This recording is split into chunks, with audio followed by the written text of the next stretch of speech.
नमस्कार. आज आहे शुक्रवार. आज आपण महालक्ष्मी मातेची साध्या आणि सोप्या पद्धतीने उत्तरपूजा करणार आहोत. उत्तरपूजा करताना सकाळी शुचिर्भूत होऊन बसावे. प्रथम स्वतःला हळद कुंकू लावून घ्यावे.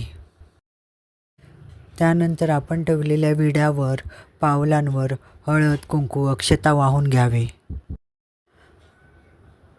महालक्ष्मी मातेलाही हळद कुंकू अक्षता व्हाव्या. आज मी खडीसाखरेचा नैवेद्य दाखवला आहे.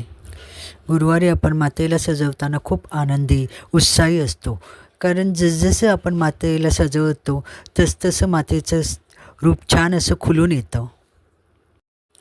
शुक्रवारी उत्तरपूजा करताना मात्र आपल्याला तेवढा उत्साह वाटत नाही आणि महालक्ष्मी मातेचा चेहराही कोमेजल्यासारखा वाटतो. धूप दीप नैवेद्य दाखवल्यानंतर मातेला मनापासून प्रार्थना करावी. हे माते, मी यथामती यथाशक्ती तुझी पूजा केली आहे, ती मान्य करून घे. आमच्या हातून काही चूक झाली असेल तर आम्हाला क्षमा कर आणि येत्या गुरुवारी तुझं परत आनंदाने आगमन होऊ दे.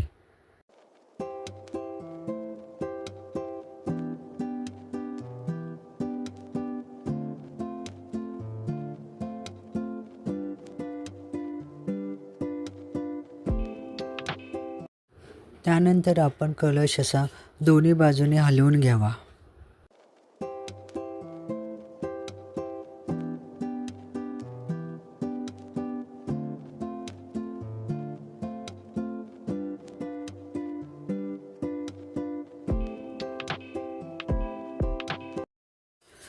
नंतर एक एक करत वेणी, गजरे, अलंकार उतरून घ्यावे. परत एकदा मातेची मनापासून माफी मागून घ्यावी.